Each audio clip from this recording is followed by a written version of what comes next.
How you doing? Good? Yeah. And you? Did you sleep well? Oh, I did. Yeah, thank you.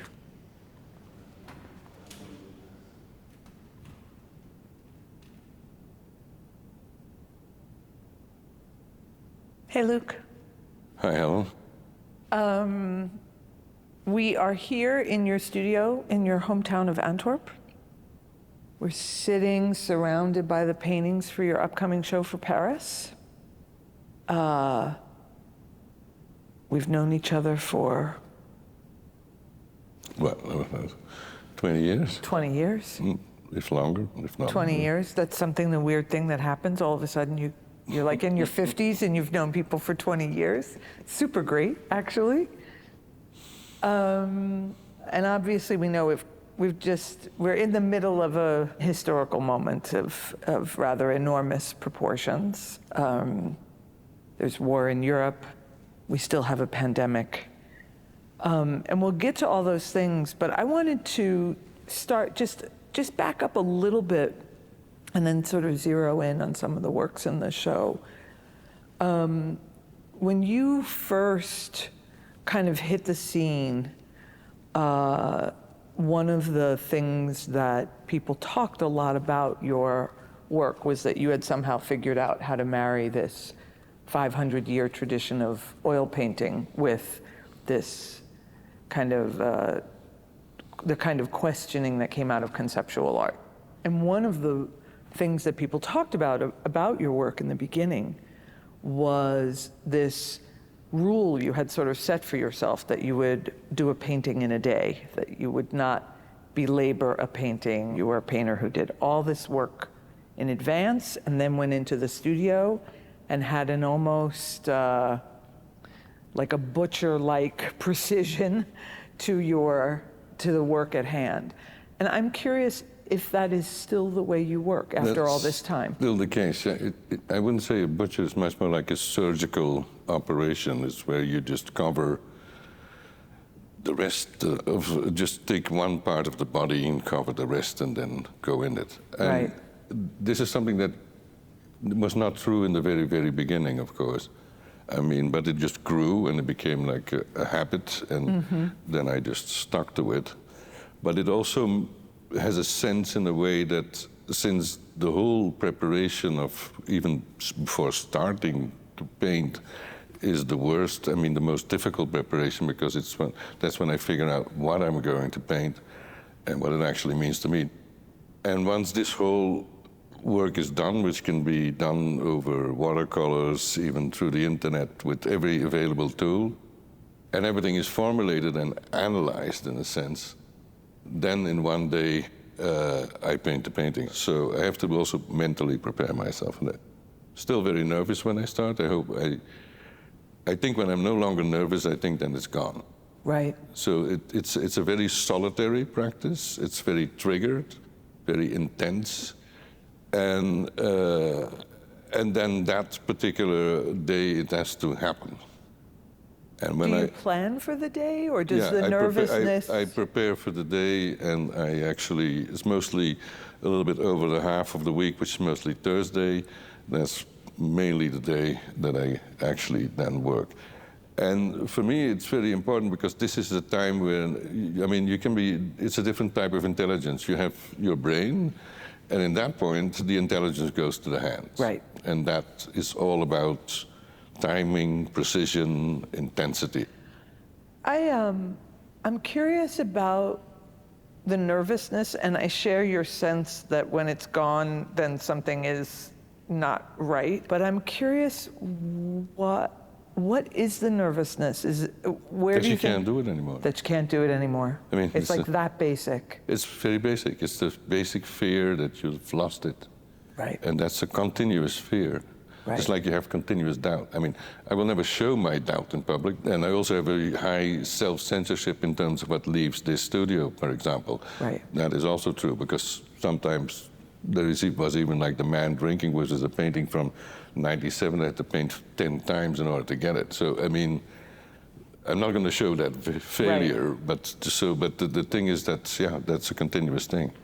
The other thing that people used to talk about when I think people were first coming to terms with your work and thinking about where it fit in the history of art was you were very much compared to Gerhard Richter. You know, he was this almost Oedipal figure, and I remember there were these conversations like that Richter had really been the person who navigated contemporary painting and the photograph, and I always thought you were the person who navigated contemporary painting and the TV screen, the screen with the light from behind, movies. The moving image. Yeah. I have to say that Richter, I mean, when I knew a lot of Richter paintings which were at that point already within the realm of abstraction. And when I was in my first group show in Cologne, I by accident at my parents saw a whole documentary on the Westdeutsche Rundfunk, which was about Richter, and I said, this is fantastic. I mean, this guy is not pretentious.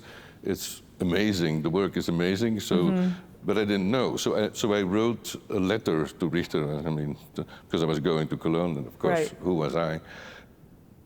What Richter, of course, he created a pathway for painting, which is very, very important, I think, also in afterward Germany as a reaction to pop art, and how he actually also conceptualized that whole idea. It was the sort of really political stance he made. One of the things I feel like your work has done, though, just by virtue of your interest in the problem of the image, is it seems like some of your work, and tell me if I'm off base here, that you're still interested in the cinema and TV and that kind of projected imagery, but that also now your work is dealing with this new stream of imagery we have on the phone. And I'm curious how you've thought about that, what impact that's had on your practice as someone who's trying to deal with the politics of images. Yeah. Well, first of all, I mean, I was never a person who was that much into gadgets. I mean, I remember when Carla came over and we actually started our life here in Antwerp, I had a landline. A week later, I had a cell phone, I had a fax machine, I had a computer. I didn't have all those things. But when the iPhone came out, I really wanted to have it because it's the element of the touch screen. Right. So this is the moment wherein, and this is also what David Hockney says with the iPad, means that you had the analog photography where the hand was sort of taken out, but with this thing, even the iPhone, the hand comes back into play. So, which I found a really fascinating element, and that's actually how I see it. And I also was very convinced about the fact that you can't fight new media. It's stupid because you're never going to win it. So you better incorporate it into the toolbox and then work from there, which is very reminiscent to the idea of the film practice. And I have to say that for me, there's always been a great resemblance between filming and painting. That's why you can't combine them.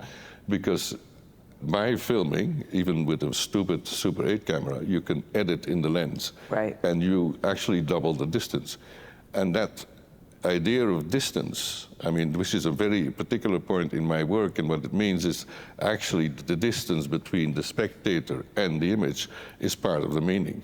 The imagery was formulated in terms of an object and also in terms of what that simulacra in terms of reality means. And in that sense, of course, I come from a great tradition. Right. I come from a tradition who actually, since I'm from a country which basically is a young country because it was younger than the States. It was founded in 1830 out of the Napoleonic Wars. It was given back to the Dutch, didn't know what to do with it. The Rothschilds bought it. It was the first smallest, richest country on the globe. It was a tax paradise, and then they had to find a king for it. So, but before that, it was a huge, wealthy region, I mean, which was very powerful. And we created a great deal of amazing painting. I mean, so... You do have a run up here in the north, in the low country, of some pretty good painters. No, because it's in the DNA. Yeah. So and that DNA is a DNA which is not, like, say, the French, who are rational, and the Germans, who are irrational. So we never had time for that. We've been overrun by so many people, Right. so we had to survive. So this is about survival. So this is about realism, which is the real assessment of the situation. Magritte was not a surrealist because if you look at Les Trahisons des Images, where he paints this famous pipe and says, this is not a pipe. Of course not, it's the image of Right. a pipe. So that is all within the realm of the real. So you've made this new body of work. How long, what amount of time? Is this a year's worth of work? 6 months? Have you been, Yeah, was it all made during the pandemic, let's say? It was mainly made during the pandemic. 4 or 5 paintings were made this year. Right. But the bulk of it, which was basically the beginning of the graphs Right.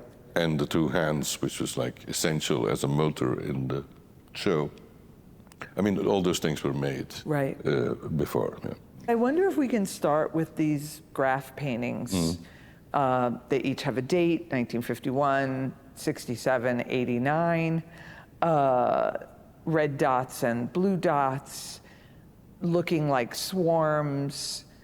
If you don't know what you're looking at, I mean, there's a lot of associations. There's, The virus. Yeah, there's murmurations of birds, there's, viruses, there's a color play. This thing came about because of the numbers which I made, which was large numbers that I painted because of the pandemic. Right. An image that's abstract and universal at the same time. Right. And that's how I came to this in large number. And this actually came right after that. I was thinking about, it can only be about polarization because that's what we're living, which is also the Right. predecessor of this type of conflict we are living now, or Right. fed into it to a point. And then, of course, the whole situation in the States is appropriate to deal with that. And by accident, I stumbled upon these graphs which were made with Berkeley University, and they did a whole research with historians up until 2015. And these graphs were made by an Italian who is working as a scholar, but at the same time is also kind of an artist. And he made these graphs, which are normally horizontal. And I put them vertical so they personify even something else, so they become more physical in this way. And I thought this was like really amazing imagery, and of course I could have dreamt this up, but I don't want it to be abstraction, I want it to be the real thing, but then Right. painted, physically, put onto a canvas. Also with the dates. Right. You have, I think, Truman, and then you would have Johnson, and then you would have that Reagan, and then you would have Obama, where it all is fucked. Right. And so we know that we've seen this. We've seen it in the States. We've seen it in Europe. This extraordinary growth of polarization that our ideas have hardened, our politics have hardened. I think it's very dangerous if this element of polarization, which has been also a little bit instigated from abroad, which is a political tool, which is political warfare, and which uses everything and abuses everything at the same time. Right. So for nobody, this outcome will be good. Yep. And now we see this whole thing going regional, even in the conflict. I mean, the conflict that is going on right now is insane because it's warfare like in the Second World War in the 21st century, which Yeah. is just something and everything you can see through a satellite. So you ask yourself, what is Right, going what are on? we doing? What is Right. happening?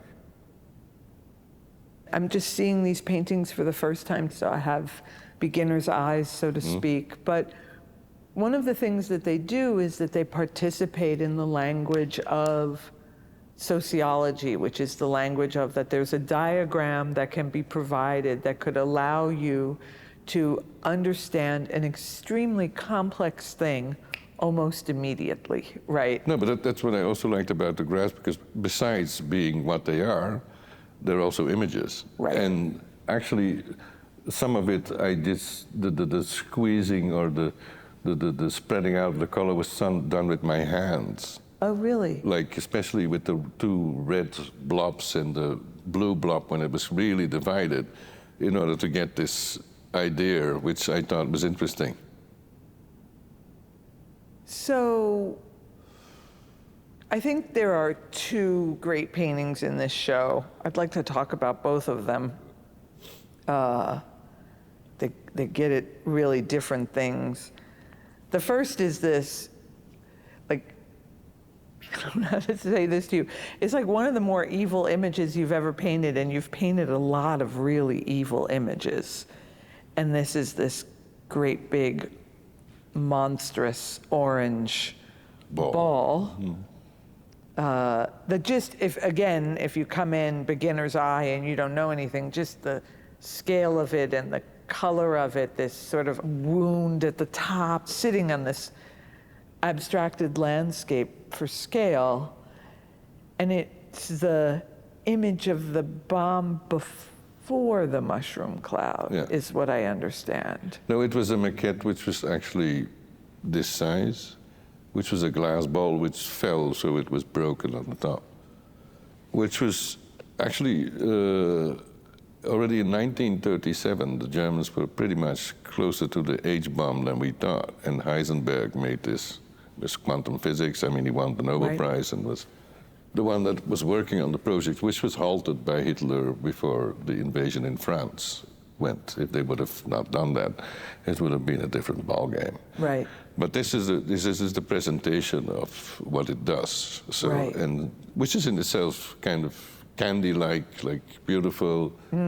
And since it's that small, I said I have to make this really big so that you have the impact as a, and also sometimes you can see the shine of the red on the concrete it comes floor. over on the floor, Which is something you will probably see even more in the gallery in Paris than here. But if I close these shutters, you can see the shine of the ball. And that's what it's about. It's about you getting enveloped in this sort of reddish space. Also, me being so famous for deleting color, it's like the opposite now. Right. And this also goes back yet again with my ongoing fascination with Rothko. Oh, I didn't get the Rothko moment. Because the Rothko thing as a painter for me is really important. This idea of the pure painted material. Right. And so that's why this painting also carries the name of the show, which is Eternity. Eternity. All right, I got to process that Rothko thing for a minute. And I love what you've just said about, like, that the color leaches out into the rest of the room.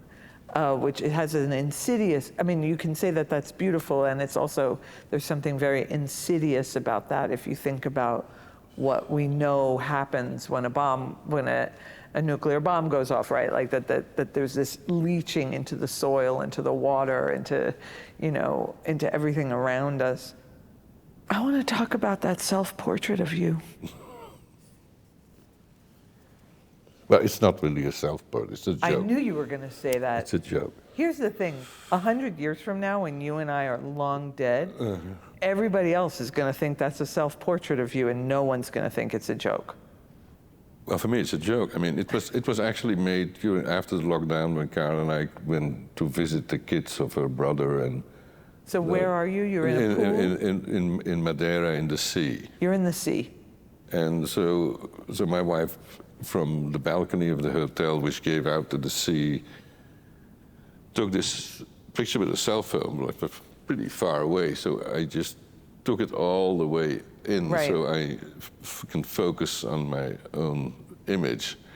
And the face looks like a mask in a way, and also the fact that I'm very white, and then the face is kind of like reddish, so that it looks like a sort of some non-deformed shape floating in whatever. So that I found kind of interesting in a way. And it's your second or third self-portrait now? Well, wait, in total there were many self-portraits, a lot of them that were destroyed. Because I thought they were obviously too tormented and too stupid. But from the ones that still remain, there's 1, 2, 3, and might be 4, yeah. That's 4, okay.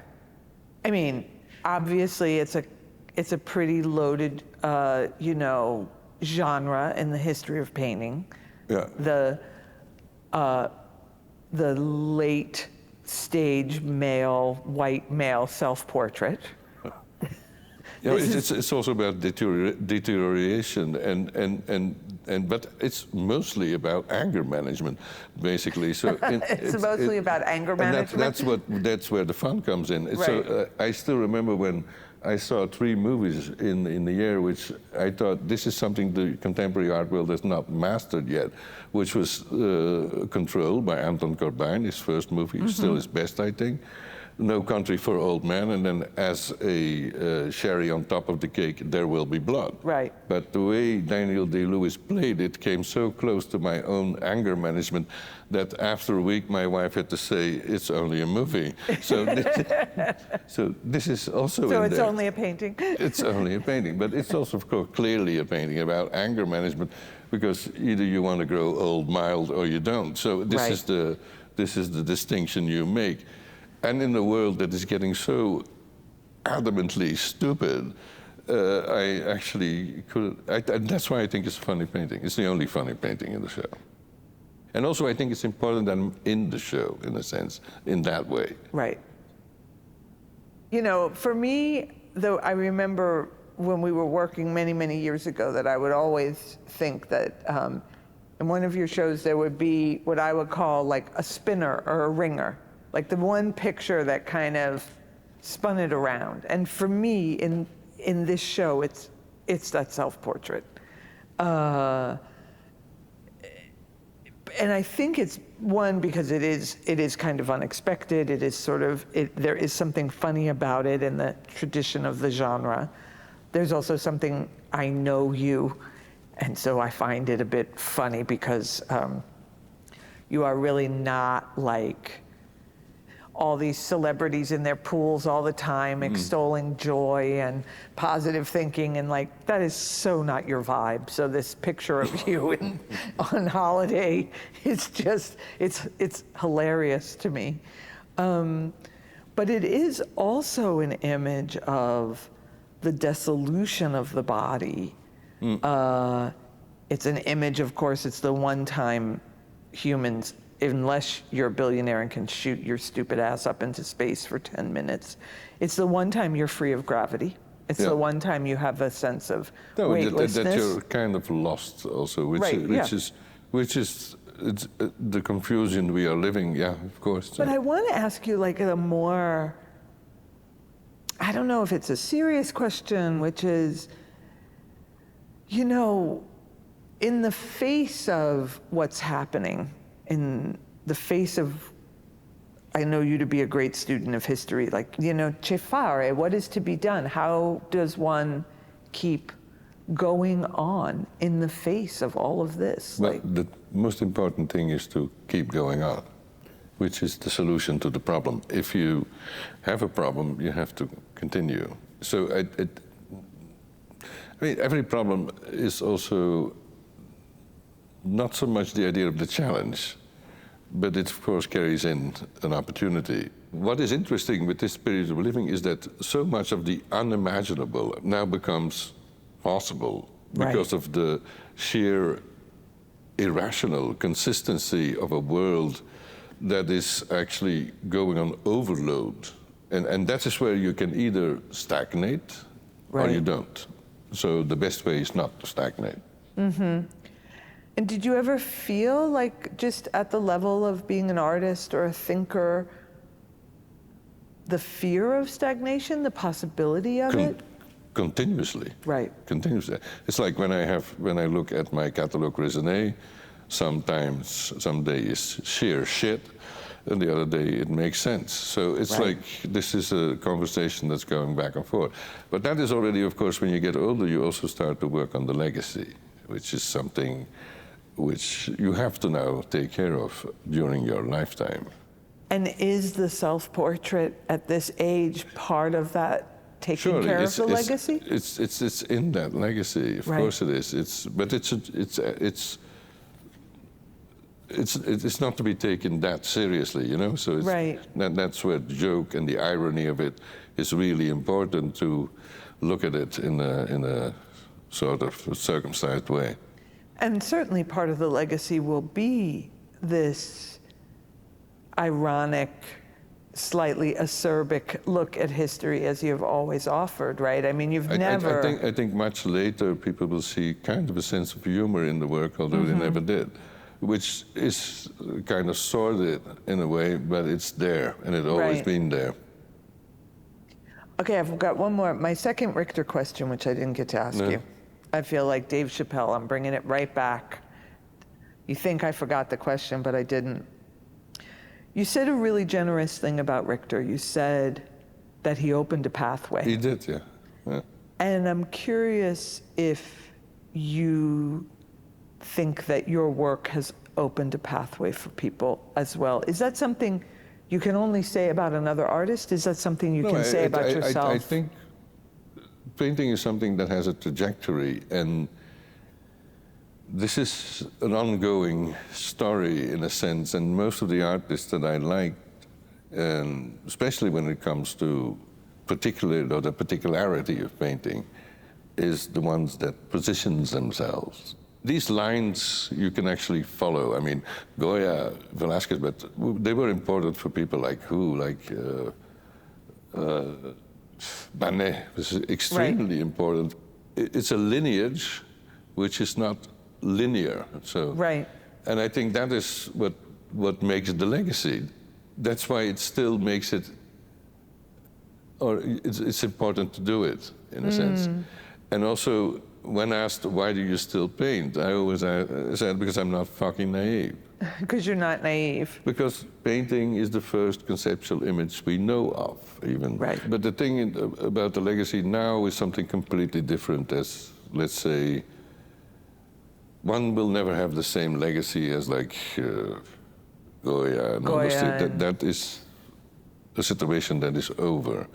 So, therefore, part of the work, part of the substance of it, is also the legacy.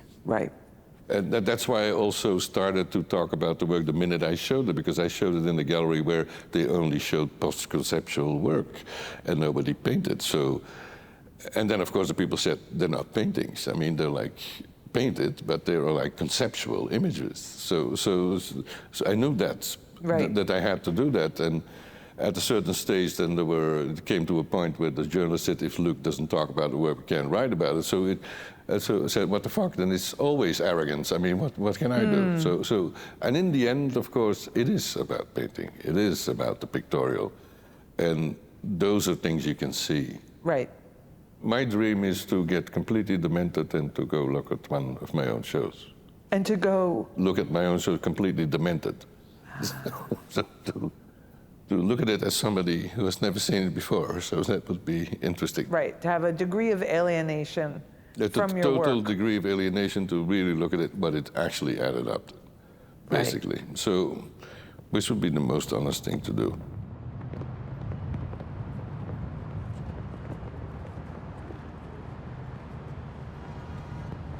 We have to cross the street here, because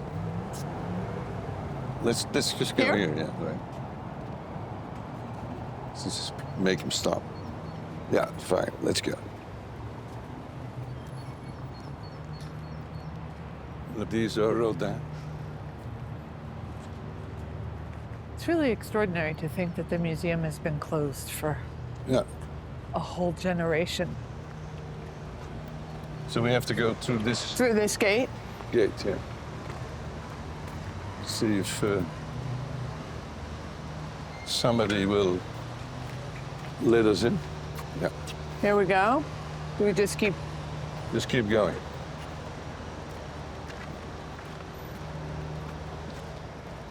Do they have Ensor here or no? Yeah. Lots.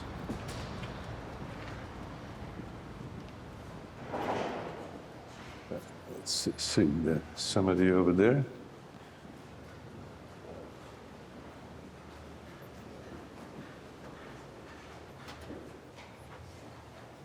Good day. Yeah. Take us to the Madonna.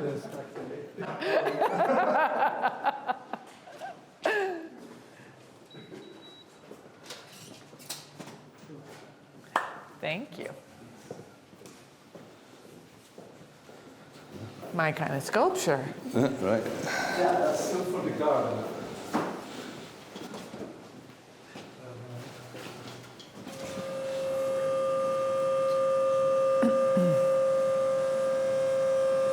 So please do this a little bit because it's for the dust.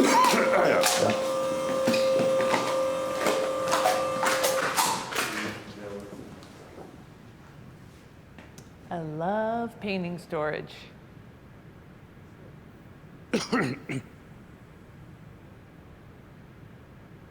So here it is.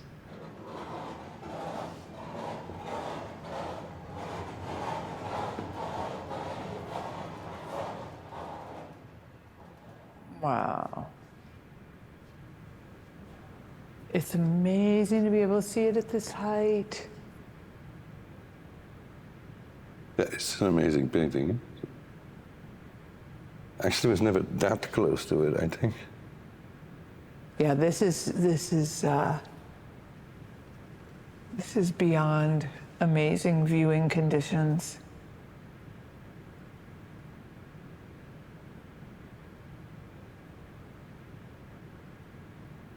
Yeah, beautiful.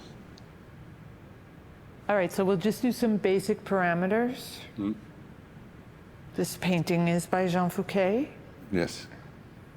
It dates from 1452. It's actually a companion piece. It's a diptych. The Melun diptych, yeah. The Melun diptych, and the other piece would be on this side, as I understand it, and the companion diptych is of the donor, of the commissioner of the painting, Yeah. Monsieur Chevalier, who was also and his holy saint. right, Saint Stephan. Chevalier was He was the treasurer treasurer of France. Mm-hmm. He's also the executor of the will of the woman who is Yeah, it was the virgin at this moment. Who is a real woman who used to be Yes. the mistress of Charles VII, Agnes. Agnes Sorel, Agnes Sorel. who was actually at that point, she died very young. She was in her 20s, mid-20s, I think. And she was, at that point, perceived as one of the most beautiful women on the globe, basically. Right. Therefore, also the idea of the sort of peachiness of the breast coming out of the wasp. This wasp waist. The high Yep. hairline, all those things are classified as elements that sort of define the idea of female beauty at that point. And she was well known as the mistress of the king. She actually gives him 4 children, which is insane because she dies so young. Yeah, and also interesting is that baby Jesus is actually pointing to the other painting, basically. He is not sucking on her tits or something like Right. that. It's really amazing to see it here on a rack, because if you see it in a space, it becomes twice as big. It becomes twice as big. Yeah. It's interesting to see it in this sort of very intimate fashion, in a way. Do you want to see it on an easel? I think if we can. Yeah, absolutely. It would No, be because great then we to can see it maybe on see an it easel. freestanding in the space and tell something Yeah. more about it.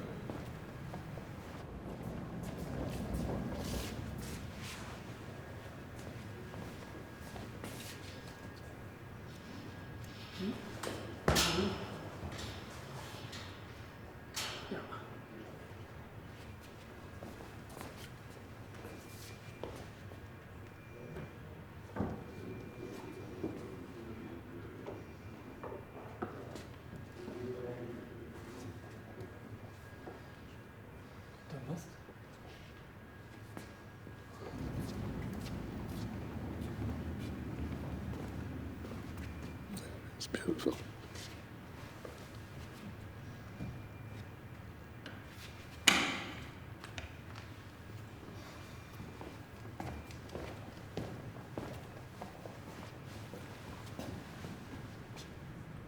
Is this amazing? It's incredible to see it on the easel. It's, how would you describe the difference already between the painting screen, the easel, and the wall? It's all different. I mean, It's all different. it's actually beautiful to see it also like nearly it's floating in the space, and when it was on a rack, it was actually smaller. Now it's already bigger. It's getting bigger. But it's amazing to see it also from so close up.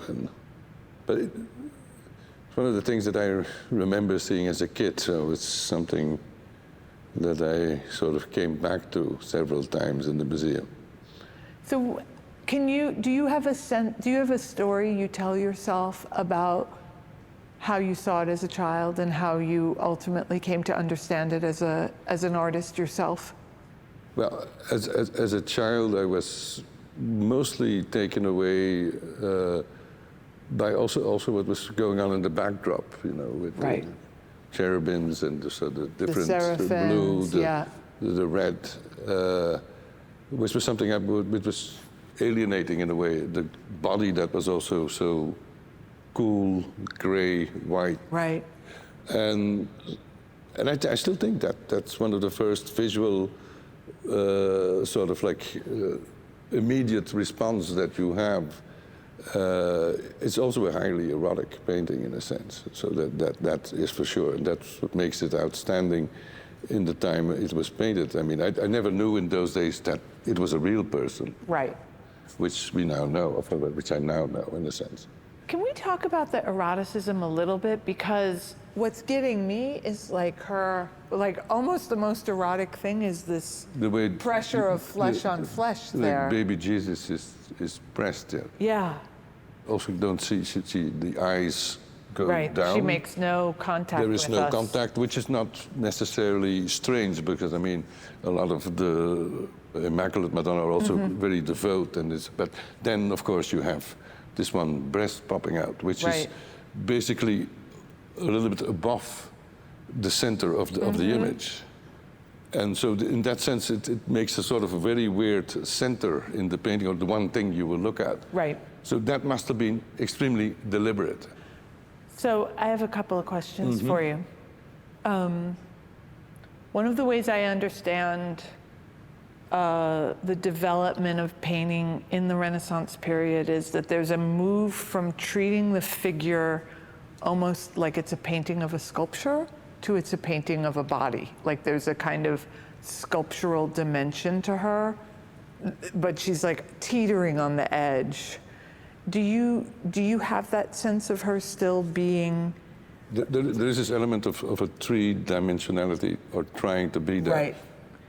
I mean, is it too much to draw a correlation between this image that on the one hand, like you say, it's at the brim, it's at the meniscus of depth and flatness, and your own work has been so involved with creating an intense distance between the viewer and the painting. Like, it seems to me you've always been interested in that, a little bit of that coldness, a little bit of that distance. Yeah, something that's been retained in a sense. And this is on the one hand retained, and it's actually completely the opposite of being retained, because it's very much out there as an image in a sense.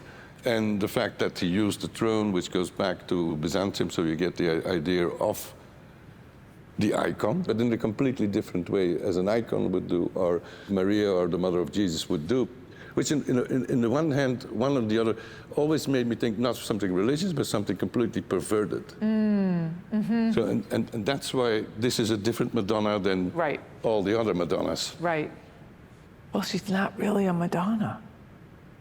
Like, one of the things that's so amazing about this painting is it feels so complete. It's a self-contained world, except, of course, for this gesture of the Christ child pointing to the other painting. But it is, in some way, also a fragment. It is a piece of something else.